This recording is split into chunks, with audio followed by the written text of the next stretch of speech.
The screaming started at 2:47 p.m. Not normal screaming, not tantrum screaming. The kind of guttural, primal wailing that only comes when my 8-year-old daughter, Lily's world completely collapses. I heard it from the parking lot as I returned from grabbing groceries, and I ran. I found her in the corner of our living room, arms wrapped around herself, rocking violently, hitting her head against the wall. Her teacher, Mrs. Martinez, was trying desperately to calm her. "Where's Max?"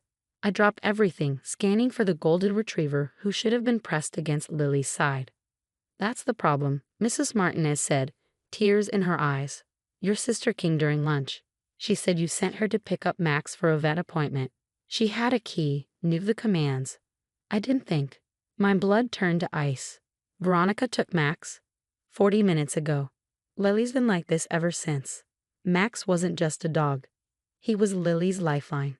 Trained for 2 years specifically for her autism, he could detect meltdowns before they happened, provide deep pressure therapy, block self-harming behaviors, and guide her out of overwhelming situations. Without Max, Lily couldn't function, couldn't go to school, couldn't sleep, couldn't exist in a world that felt like broken glass against her nervous system. I called Veronica immediately. She answered on the third ring, and I could hear traffic in the background. "Where is Max?"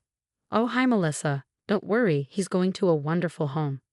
"Where is my DAG Cheers the Service Diogi?" "I sold him. This couple in Oregon pay $15,000. Can you believe it? $15,000 for a dog. That's enough for a full round of IVF. The room tilted. Behind me, Lily's screams intensified. She'd started hitting herself, and Mrs. Martinez was struggling to protect her. "You sold my autistic daughter's service dog." "He's just a dog, Melissa. You can get another one." "But my fertility won't last forever. I'm 36.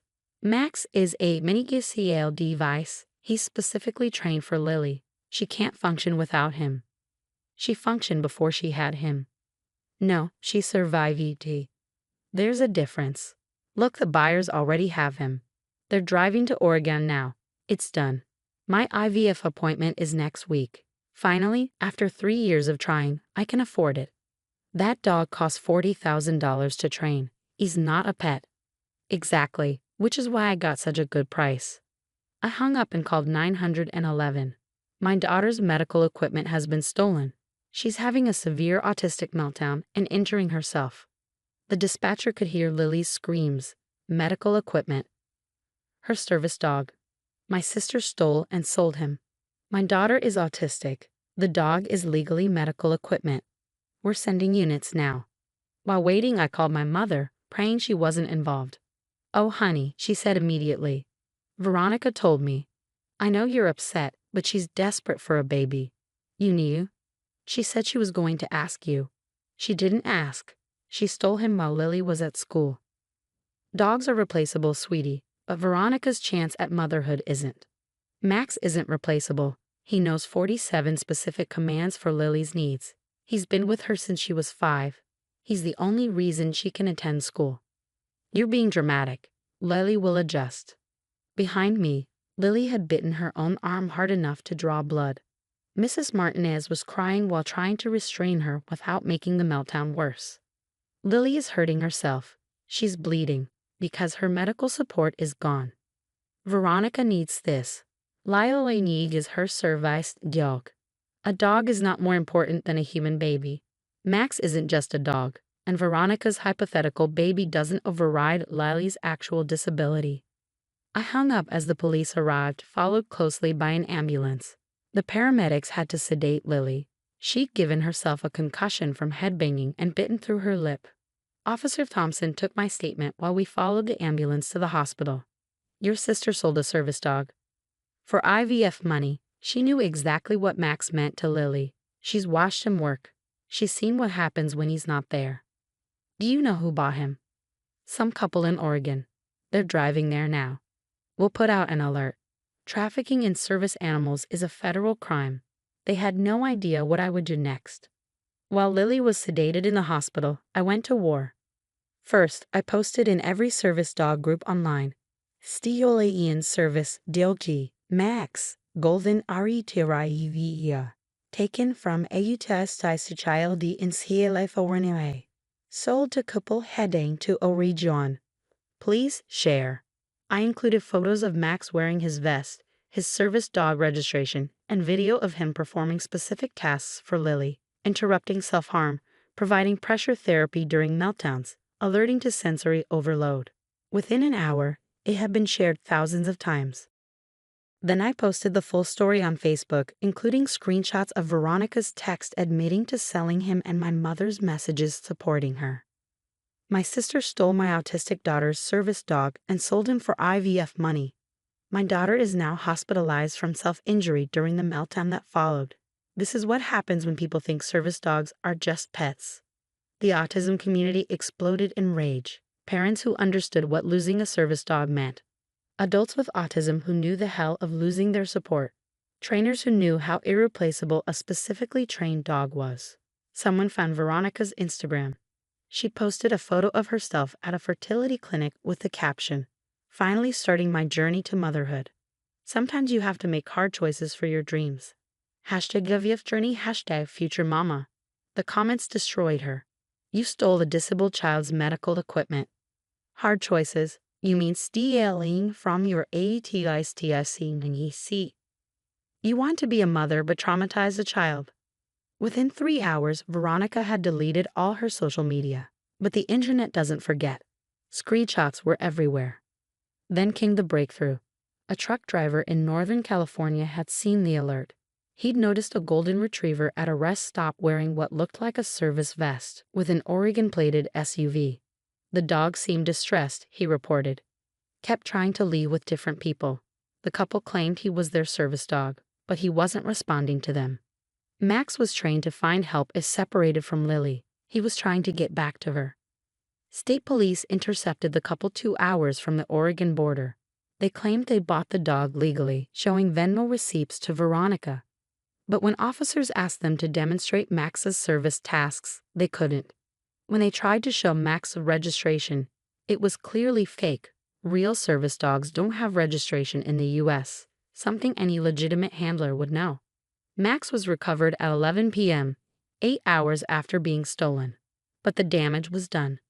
Lily had been sedated for hours. When she woke up, she was disoriented, terrified, still no Max.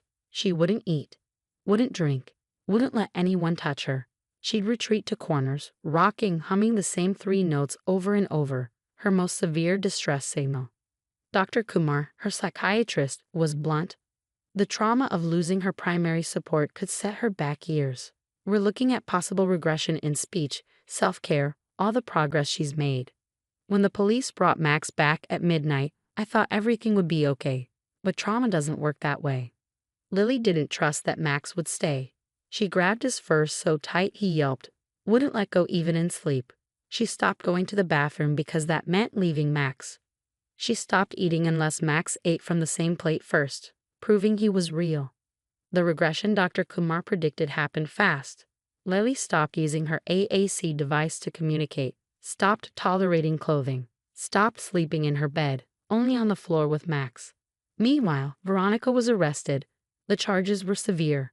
Theft of medical equipment valued over $40,000, interstate trafficking of a service animal, conspiracy to commit fraud, and felony animal abuse. Max had injuries from being forcibly dragged from the house. But she wasn't remorseful. From jail, she called my mother, who then called me. Veronica says if you drop the charges, she'll use the IVF money for Max's replacement. Max can't be replaced. He's not a broken toaster. She was desperate. She traumatized a disabled child. You're traumatizing her by pressing charges. She could go to prison. Good. How can you be so cruel? She wants to be a mother. Someone who steals from disabled children shouldn't be a mother. That's horrible. What's horrible is selling an autistic child's service dog. What's horrible is Lily drinking from Max's water bowl because she's so terrified of losing him again that she won't leave his side. She's being dramatic. She's AITA. Her world operates on routine and trust, and Veronica shattered both. The story went national. Woman sells autistic niece's service dog for IVF money made headlines. The fertility clinic Veronica had paid called, horrified, offering to refund everything. They wanted nothing to do with this publicity. The service dog community rallied. Trainers offered free refresher courses for Max. Therapists specializing in autism trauma volunteered their time. A GoFundMe for Lily's medical bills raised $80,000 in 48 hours. But Veronica doubled down. She gave an interview to a local news station from jail, claiming she was the real victim. "I've been trying to have a baby for 3 years," she cried on camera. "Melissa has a healthy child. I have nothing. I just wanted to be a mother." The interviewer didn't let her off easy. "You stole a service dog from an autistic child. It's just a dog. They can get another one. It takes 2 years and $40,000 to train a service dog." Which is ridiculous. That money could help infertile couples. Are you saying infertility is more important than autism? I'm saying dogs shouldn't be worth more than human babies. The interview went viral for all the wrong reasons. #JustADog became a rallying cry for the disability community. Thousands shared stories of their service animals, the training, the bond, the literal life-saving work they did. My father, who'd been silent until now, finally called. "I saw the interview," he said quietly. "I didn't know. Your mother said Veronica was borrowing money. I didn't know about Max." "Would it have mattered?" He paused. "I want to say yes, but honestly, I probably would have said it's just a dog too. Until I saw Lily in that interview footage, the aftermath. Christ, Melissa. What have we done to that baby?" He was referring to the security footage from our house that had been released during the investigation. It showed Lily's complete breakdown when she realized Max was gone. 20 minutes of a child in absolute anguish, hitting herself, screaming, trying to claw her own skin off while Mrs. Martinez desperately tried to keep her safe. "You didn't do it, Dad. But Mom enabled it. She knew and supported it." "I'm divorcing her," he said simply. "Anyone who could watch that footage and still say it's just a dog isn't someone I can stay married to." The trial was brutal. The prosecution presented evidence of the extensive training Max had undergone, his specific tasks, the bond with Lily. They showed footage of Lily with and without Max. The difference was stark. They also presented Lily's medical records, the self-injuries from that one afternoon, the regression in speech and self-care, the new medications needed to manage her anxiety, the intensive therapy required. Veronica's defense tried to argue desperation, that infertility was a medical condition too. The prosecutor's response was devastating. Infertility is indeed a medical condition, but it doesn't give you the right to steal medical equipment from disabled children. If Ms. Harris needed a wheelchair for mobility, would the defendant's infertility justify stealing it? If she needed insulin for diabetes, would wanting a baby make theft acceptable? The jury deliberated for less than an hour. Guilty on all charges. Veronica got 4 years in federal prison. The interstate trafficking upgraded everything to federal crimes. At sentencing, she screamed at me, "I hope you're happy. You've destroyed my only chance at motherhood." "No," I said calmly. "You destroyed it yourself when you decided your hypothetical child mattered more than my actual one." My mother tried one last manipulation. "When Veronica gets out, she'll be 40. Too old for IVF. You've stolen her chance at motherhood." She stole Lily's sense of safety. Lily still makes me check the locks 12 times before bed. She has a GPS tracker on Max now. She hasn't let him out of her sight in 6 months. She may never recover from this trauma. Dogs die eventually anyway. Get out of my house. I'm your mother. You're a woman who values her able-bodied daughter's wants over her disabled granddaughter's needs.